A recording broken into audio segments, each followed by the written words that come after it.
While satellites dominate tech headlines, physical infrastructure on the ocean floor still carries the true weight of the global internet. To understand the limits of space-based systems, we must first look at the incredible history and scale of subsea fiber optic networks. And that's where we're currently at is fiber. So optic technology began being used for data transmission in the 1970s. So I mean, it's not new, right? It's got some decades of, technology behind it. It was mainly used for research, government, long-distance telecommunications. But by the 1980s and 90s, Ground-based fiber has decades of proven stability behind it, forming the literal bedrock of our digital world. The physics of light propagation reveals why orbital data pathways hold a unique speed advantage over standard terrestrial links. Space, and photons move faster. I mean, depending upon what fiber optic material they're running through, photons actually move about 40 to 50% faster in vacuum than they do in fiber optic cables. And what we want to do for satellites is we want to revolutionize the satellite side of things, just as we've done with the rocket side of things. Light travels significantly. Ground receivers must maintain constant alignment, showing a key structural difference between geostationary and low Earth orbit satellites. GEO for geostationary and the LEO for low Earth orbit. And Exactly. the GEO are like stationary relative to Earth, so if you have like a dish antenna, you can just point it and you never need to adjust its direction. Yes, exactly. But for the LEOs, they are much closer, so they move much faster, so you actually need to track them. You said the GEOs are like, you said 30...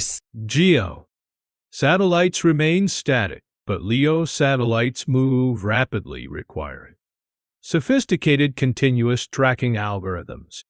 The architecture of our modern internet relies on foundational protocols developed by pioneering computer scientists.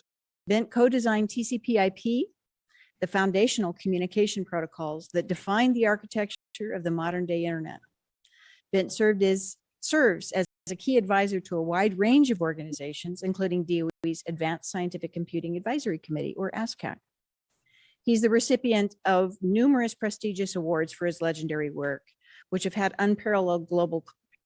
These legendary foundational designs continue to guide modern high-speed data transmission standards. Cloud application designers must optimize their systems to handle the volatile, shifting latency patterns of low Earth orbit connections. Orbit satellite networks, which are extremely popular and are becoming a very new way of consumers to experience the internet, right? So we're going to talk about the basics so that everybody here has an overview of how they work.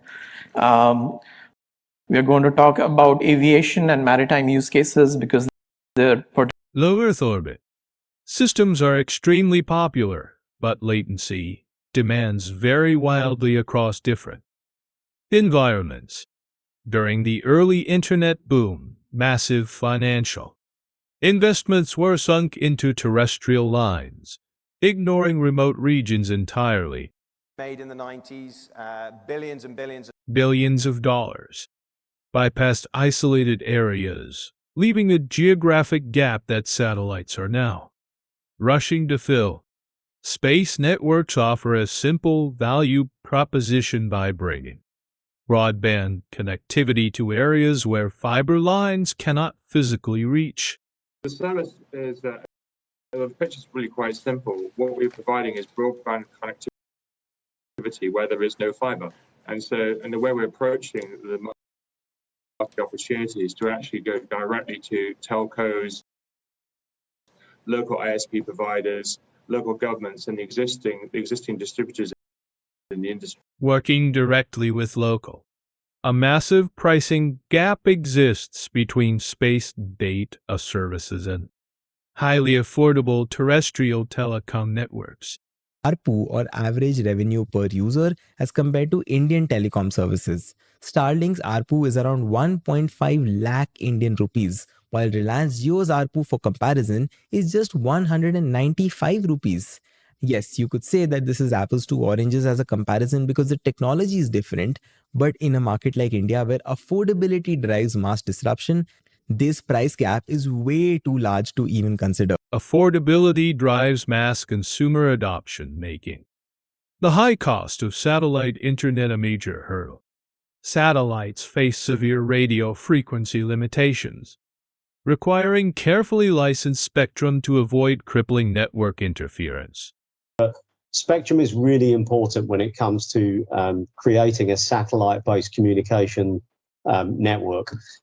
Unlicensed spectrum, for example, the kind that you might see from LoRaWAN or some of these other terrestrial technologies, they actually can present problems if used to a satellite. So we use licensed L-band spectrum, which is really optimal for communicating to satellites. Using optimal license, while terrestrial towers cover populated areas well, they leave massive geographic gaps that will never have cellular access. Cellular coverage, but if you look at it geographically, it's about 70 to 75%. So there is a big gap in terms of a lot of geographic locations which will never have cellular coverage. And the only option is a viable satellite option, which has to be economic and which has to be easy to deploy. Economical and easy to deploy. Parking communication, satellites in geostationary orbits ensures they remain fixed relative to receivers on the ground. Is known as a geostationary orbit. All satellites used for satellite TV purposes should be parked in this orbit. And this visual shows how crowded the geostationary belt has become nowadays. Now, let's find out a few things about the satellite itself. The energy required for a satellite mostly comes from its solar panels, keeping these satellites stable in their orbits requires minute corrections using onboard thrusters. Running massive data operations on Earth is highly demanding, prompting innovators to explore the potential of space-based infrastructure. Folks, here we go for the second stream of February. Today I have a special guest with me who's co-hosting the show. He's a friend and supporter of ours for a long time, Kashish of EquityList. Exploring these new architectures can shift heavy workloads away from resource-constrained ground installations. High-throughput beams are deployed over vast ocean territories to provide seamless coverage for ships and naval vessels.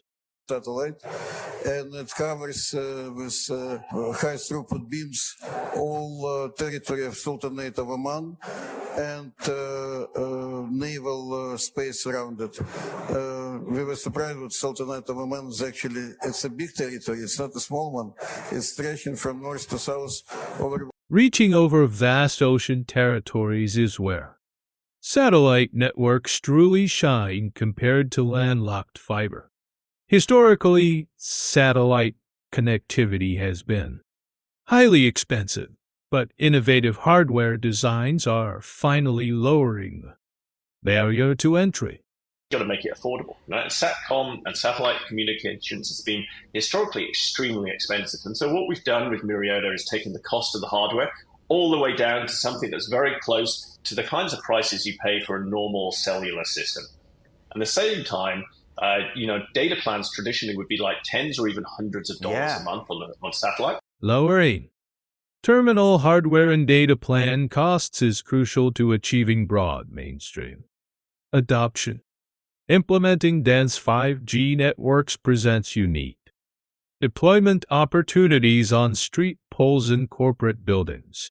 Dense 5G networks start being realized, lots of new opportunities, integrating in light poles, integrating on the side of buildings, or also creating what we call private networks, networks on demand that can be built up in a very fast and efficient manner, and that can be remotely managed and controlled. So I want to circle back to it. You mentioned the time to deployment. This is really key if you can get these networks turned up quickly. Quick deployment and remote management are essential for scaling modern, high-speed private wireless networks. Ultra-lightweight tracking devices must be highly optimized, functioning reliably without heavy power requirements. And weight, right? We're talking about a tracking device that is a total weight of 2 grams, and that includes the antenna for transmission, reception of GPS, battery charging, solar panel, casing, a waterproof package. All of it is a total weight of 22 grams. Now, there's inherent limitations in size, right? You don't get high bandwidth, you don't get high position reporting rates, right? It's designed to be a few times. While small devices are highly efficient, their compact size inherently limits overall bandwidth capacity. When terrestrial networks drop, having a reliable fallback system is crucial to maintaining vital emergency lines. Road between places of cellular coverage where the only thing that might help you is satellite connectivity. So what we developed is an API platform that sits on top of everything and allows you to stay connected between public, private, and cellular and satellite last miles. Okay, cool. So no coverage gaps anymore. Exactly. Right.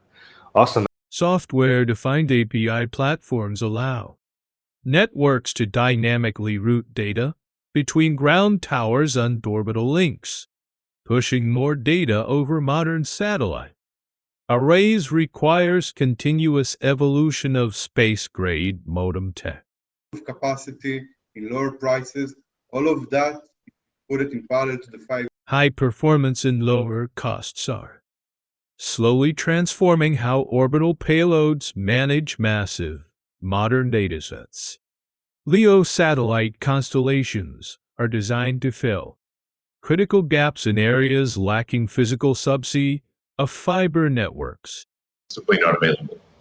So you can think of Starlink as filling in the gaps between 5G and fiber, and really getting to the parts of the world that are the hardest to reach, the most difficult to reach, 3%, possibly 5%. And I think it really quite nicely complements fiber and space-based broadband serves as a highly effective, low-latency complement to physical subsea lines. Satellite roaming has evolved from simple backup coverage to a premium, high-demand commercial service. Pay attention is these markets here, and these are what we think of as the sell-in. So a lot of people think of satellite as filling in coverage gaps, which of course it does, but actually there is also a significant sell-in base for roaming. It's what we call a premium service, people who want coverage throughout their country and will pay for it, and people who live in coverage, but it's kind of intermittent or bad coverage. Premium users are willing to pay for uninterrupted coverage, creating a lucrative market for cellular satellite hybrids. Developing highly specialized terminals is key to building complete end-to-end space-grade optical systems. Communications for small sats. Astrogate is developing small sat terminals and optical ground network for full turnkey solution for all satellite and optical communication needs. They intend to build the entire chain of optical communication system and to cater to global markets with their high-quality products related to space infrastructures. It was a great honor that you accepted our invitation, sir. Optical laser networks bypass radio frequency congestion, but scaling them globally remains a massive challenge. The race to occupy prime orbital slots is heating up, turning low Earth orbit into highly contested real estate. It's first come, first serve. So they are racing to occupy those orbital slots because the ones that get there first with the capability of presence is going to be able to set the rules. And that comes with privacy and security concerns. Still, SpaceX is moving ahead with a larger fleet of satellites, while the relative newcomer China is betting on faster speeds to build a powerful internet network in space. Rising congestion in orbit creates complex international issues around data privacy, security, and coordination. Instead of running physical cables, LEO networks communicate with ground arrays to route traffic into the global backbone. Terminal, these dishes, they're actually antenna arrays, but they communicate back and forth with the satellite, which then communicates with a ground station that connects to the greater internet. The result is that you get high-speed internet service anywhere in the world without having to physically run cables to that location. This means that it can connect people in very diverse locations, whether that's farms or mountains or travelers on the go. Advanced antenna arrays deliver high-speed wireless service to diverse, remote locations with ease. Terrestrial networks rely on stable local towers, but space-based systems face limits when ours are out of range. But this brings up one of the biggest limitations with 5G LTE internet. You have to be within range of a cell tower, and the further away you get from a tower, your connection is going to be slower and spottier and could ultimately be unusable. So next, let's take a look at Starlink. Starlink can be used practically anywhere with a clear view of the sky. Getting too far from cell. Infrastructure degrades performance, highlighting the need for reliable satellite backups. The cradle of modern wireless telecommunications was built on pioneering startups that spun off into global giants. The cradle of wireless telecommunication industry, starting with Linkabit and continuing with the more than 75 direct or indirect Linkabit spin-off companies, including Qualcomm. Now, there are three main reasons to attend one of concept conferences. This rich legacy of wireless, shifting computational workloads to the edge cloud, ensures faster service by bringing servers closer to the user. It's actually the edge cloud. And the reason edge cloud is becoming an emerging area is because it's closer to where the consumption points are. And as they are closer to the consumption point, they possess the advantage of being able to deliver the edge clouds deliver major performance gains over centralized systems, routing data with minimal latency. Decades of specialized engineering allow providers to deliver highly reliable, customized networks across the globe. Galaxy's been in business 32 years and it's really become the leader in Canadian satellite and satellite integration. I would say that our networks are both a GEO and LEO, so we're providing both of those to industries across the country. We focus in on only enterprise businesses. Focusing on enterprise clients ensures high-quality service and seamless integration for critical operations. Constructing terrestrial cellular backbones is a slow process, forcing operators to plan their rollouts over decades. Has just begun last year. So we are currently developing the 5G infrastructure all over Japan. And the 5G itself also evolve next few years and next decade. But these like generation migration from 1G, 2G, 3G, it's about like every 10 years, these like evolution happening. And this is the kind of like the history of the mobile communication from 1G to... Mobile standards evolve in 10-year cycles, slowly expanding infrastructure to keep pace with demand. The early internet was built on a series of experimental networks, paving the way for the global web we use today. 69 and the internet was introduced in 1983 with the original three networks, the packet radio net, the packet satellite net, and the ARPANET. DOE recognized the need for and the utility of networking well before that. These foundational networking achievements permanently transformed how our modern society communicates. The transition to always-on broadband in the late 90s fundamentally changed how people experience digital services. Connected because people would just use it because it's more convenient. And so that was kind of in the late 1990s, much faster service. And then by the early 2000s, you know, DSL and cable were both kind of considered broadband, which is kind of a generic term for internet. And then came wireless. So satellite internet became more popular and available in the kind of the early 2000s. So it offered basic. Dial-up paved the way for.